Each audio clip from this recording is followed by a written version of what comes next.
Patrick Feller, j'ai repris la ferme de mon père en 1996. Au départ, exploitation laitière viandeuse, traditionnelle, et puis on est passé en bio. Donc la ferme est sur une superficie de 80 hectares, donc 40 hectares en céréales et 40 hectares en prairies.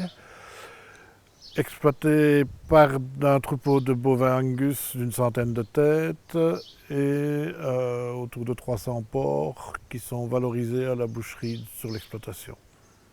De la terre jusqu'à la fourchette, il n'y a pas de produits de synthèse, ce n'est que du bio, du savoir-faire et de la main-d'œuvre. Donc les cochons sont abattus chez PQA, pour qualité Ardennes, à Malmedy. Et on les traite nous-mêmes, donc on désosse, on fabrique nos produits, nos salaisons, nos charcuteries, pour le plus grand bonheur de nos clients. Voilà, merci aussi. Avec du il n'y a pas besoin.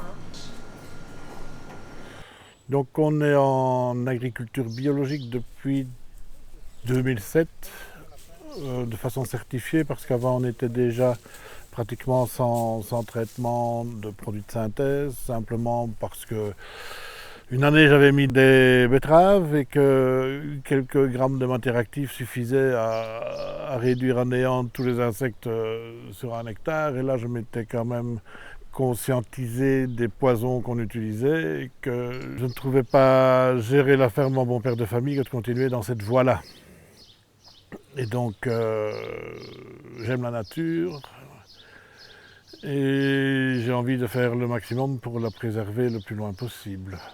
Au niveau biodiversité, on a toujours maintenu ce qu'on avait, ce qui était initialement. On a laissé pousser ce qui poussait naturellement et on a complété en plantant des haies. Déjà au moment de la reprise, j'avais déjà commencé à planter, mais de façon assez timide. Et l'an passé, on a quand même mis un gros coup en replantant 4,5 km de haies sauvages via le système Yes We Plant qui nous ont permis de faire cette opération en moindre coût. On est aussi actif au niveau des mesures agri-environnementales, à savoir prairies haute valeur biologique. Donc on a un verger, on a une autre prairie qui est située en forêt. On a aussi les plantes, enfin tout ce qui est bande messicole et arbres isolés, enfin à peu près tout ce qui est possible.